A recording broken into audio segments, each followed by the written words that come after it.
So I thought I would do a introduction to assignment one. If you've already sent me the interview questions, that's good. Kind of a new assignment. I actually like doing these videos for students just because that gives me a perspective when I market, kind of maybe some issues that you might be facing. So one thing, if you're kind of new to the program or you haven't seen this before, is in the table of contents, students read me first, required format reading. There's a referencing video. I kind of go through how to do the referencing guide at the end.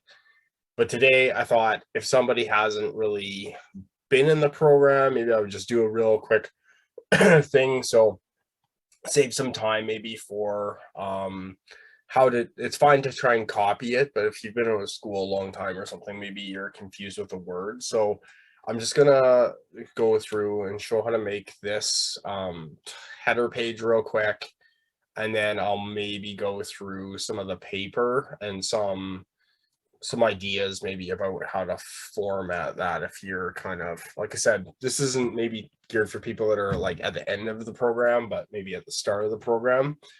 So but let's start. So again, if we take a look at this guy here, we want to have a header, a page number, and then this guy here. So I'm just going to try to replicate that real quick. So if you do that, you go insert, you can go into insert, and then over here to page number or header, one of the two, but top of the page. So we like the page number on the right side. Here, I'm just going to put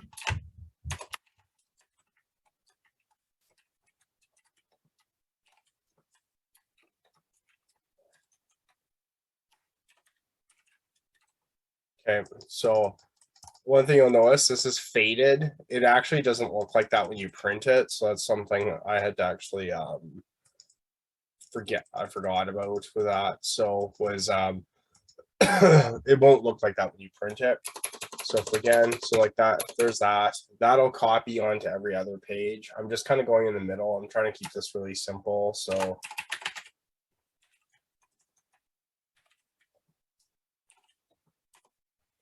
I'm still coughing from the COVID. Probably can't reuse this video because people will be like, in 2 years from now, that guy still has COVID. But I'll just make up a name.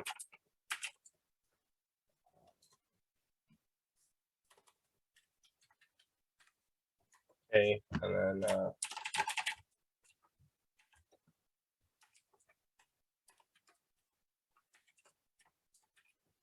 if we take a look too, there's kind of an issue is generally want to do everything in Times New Roman and the font 12. I don't know why the default now for Word for me anyways is never that, but that's what we want. So this would be the cover page. So like I said, that's kind of done.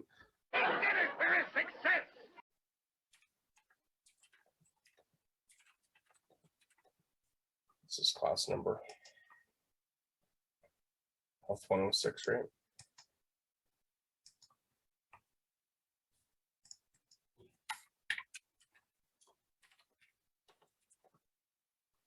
That's weird, kind of talking about yourself in the third person, hey? Oh.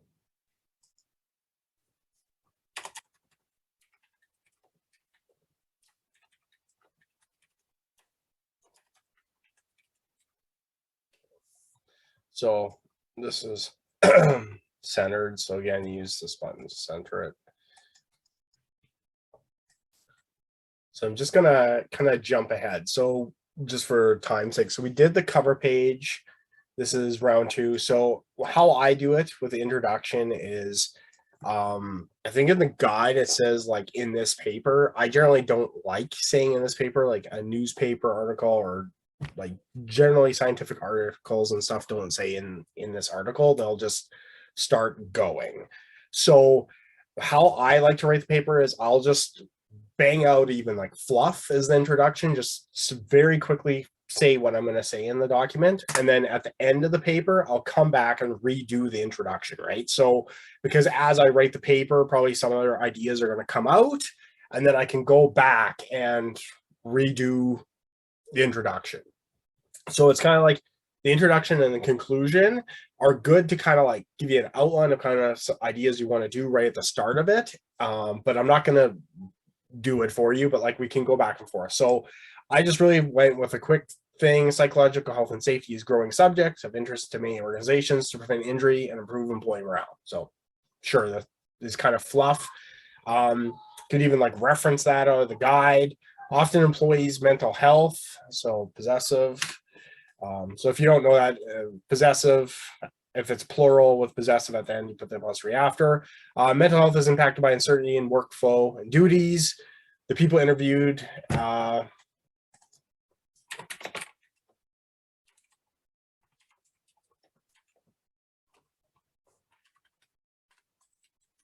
so are between 31 and 56 and work in healthcare and manufacturing. So it's just kind of,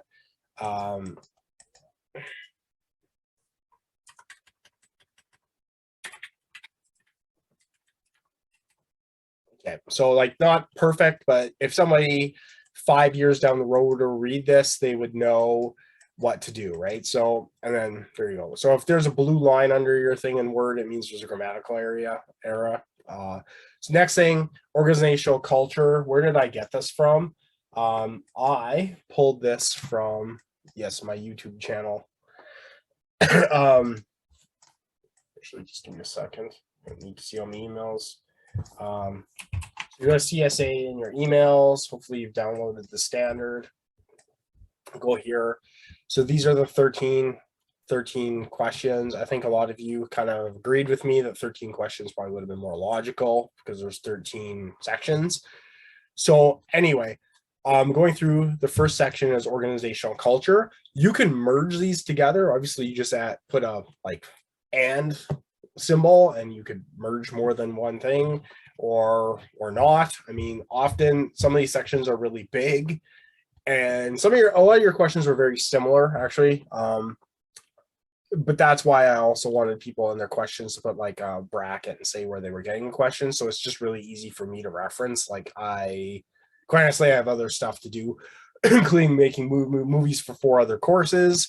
Then going through, like you as the author should tell me where you're pulling the question from, not me as the marker going through that, because it doesn't take very long for you to put a bracket. Anyway, that's enough about that. So that's just where I'm referencing it from. So I just do a brief question. What I did was I took this, this document here. It's 2 sentences, kind of like talks about trust and civility and fairness, all this. And I just paraphrased it to making this sentence, right? Like, so some people with their educational background, they were told in school, like just copy paste it and then reference it or put in brackets or put it in the middle or like put it in the middle of the paper. Generally, I don't recommend doing that. If there's a limit on size, how big the paper is, it's better off just to condense it. Like you don't have, like you can just use somebody else's idea and condense it for, so it's very brief, right? Like, especially if you're thinking about like, industrial thing, you always want to have your papers very concise because the person reading it, like if they're an accountant or a lawyer or whatever, their time is really valuable. So you don't want to waste it with fluff. And yeah, I don't know. I've had some people that were brutal on marking and they did not like fluff. So anyway, all workers are held accountable for their actions. So this one, if we take a look, is the very first question. I just turned this into a question. Done, so you know where I got it from. Why would I do something like that as well? Is if I'm spending a lot of money on this assignment, like let's say this takes you 5 hours to do and you're making a loaded cost of $80 an hour through benefits. I mean, the paper would cost $400 for a company. In 5 years, if we wanted to look back at like what were the results when we did this before, it would be a good idea to like look for that, right? So whenever there's blue here, we should be looking at, but my sentences aren't perfect here. So all participants said lower level employees were held to a different standard than owners or senior managers, as lower level staff are held accountable when senior staff are not. So that's probably a comment here. They have more stress in their lives, and this affects, again, their mental health. So kind of fix that. So this is, I'm taking this. I would have probably preferred if in the paper, I found another reference that supported that hierarchy. So like if lower level employees are being held really to a lot of accounts, I'll just like pick McDonald's. So the CEO of McDonald's can do whatever he wants, but the fry cook is held to a really high standard. How is that going to make the fry cook feel, right? Like, I mean, in relation, he's making minimum wage. The CEO of McDonald's is making like tens of millions of dollars a year, right? So if one thing isn't good for the goose, it's not good for the gander, those kind of sayings. So we're taking a look at that. This is where I would put another quote in to really strengthen that.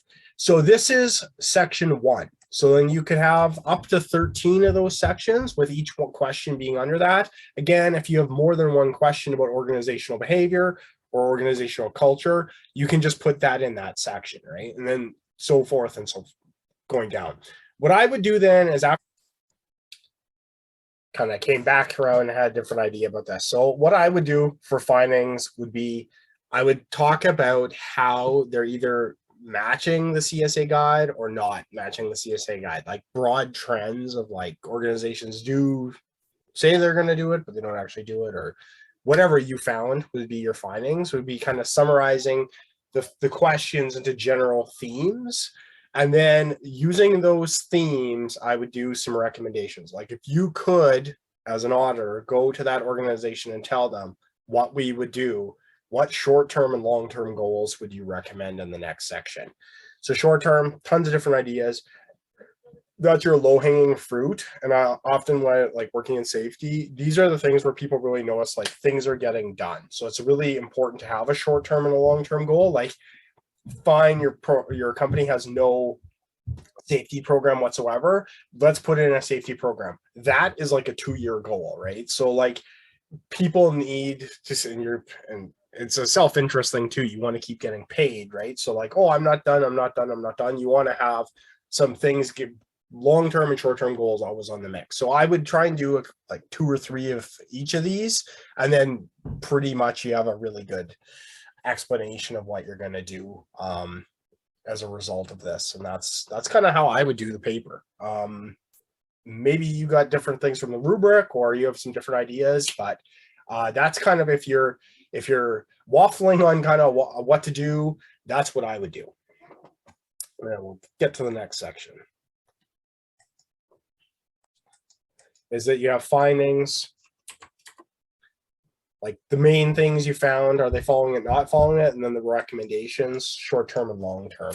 And this would be probably pretty decent in how to do it, I think. And then some other little things, I'd put the references. Obviously, cheat, you could do a screenshot and rip what I just did here.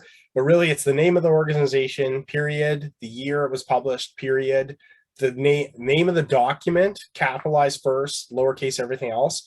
I just included the code because actually quite a few jobs I've interviewed at recently have wanted to know if I knew the CSA code numbers, and then retrieve from the website that was in the link there. And then something I didn't really talk about was the appendix. One thing I would do if I was in industry is I would include the rough notes even that you took from the participants. So if people are said this and this, you could have appendix A, B, and C. And what I would do is almost, you can, if you don't know how to do this, is there's this thing called snipping tool. And you could just take a snip of the PDF, or you could merge the PDF. It depends on how good your skills are. But this is probably the easiest thing, is you take a picture, like scan your PDF, and then just your interview questions, and then you could take a snip of it, and then like you take the snip of it, and then you go insert picture from this device. And I'm talking quite quickly because I want to keep this video brief. But let's put Donkey Kong in here. And so like if you're doing a thing about Donkey Kong, I actually am doing a thing about Donkey Kong for one of the other classes, if you're in the ergonomics class. I don't know if any of you are, but then you have a reference of it. And the reason why it's good to have that is, even like if you guys are using this stuff later on for your career, like one of these papers you've written, or if you're working in industry later on and you do a paper, in the appendix, if you have all the supporting documents, like not necessarily what people need to read, but what's there, if something happens like 5 years later, like somebody had a total meltdown and you get sued or there's some sort of implications, you can talk about the improvements that you guys had made, right? So you can go back to the paper and say like, whoa, like we made a lot of improvements over the last 5 years. Our safety system isn't perfect, but it's a lot better than what it was. And that's where you can prove due diligence. Like if you're a small company that you've actually put resources into the operation. And that's kind of what I think it would be a good paper and overview. Sorry, I kind of added some stuff on the fly, not perfect grammar on my part, but I wrote this up really quickly. I don't want to write the assignment for someone, and I also don't want to use a student's assignment that's already been handed in to show whether it's good or not. So kind of know my situation. And I'm getting over COVID, so I'm kind of grumpy. But anyway, enough about me. If you have any questions, definitely start. If you submit your questions to me, ask the people the questions. Let's get the paper going. Definitely, I find people that hand in the papers a bit earlier, generally they're better. I'm not saying that's always the case, but it definitely is prudent to definitely get the interview questions done before, I'd say, Thursday, and then you can write up the paper Thursday, hand it in Friday, right? And actually the paper should have been due this Monday, but because some other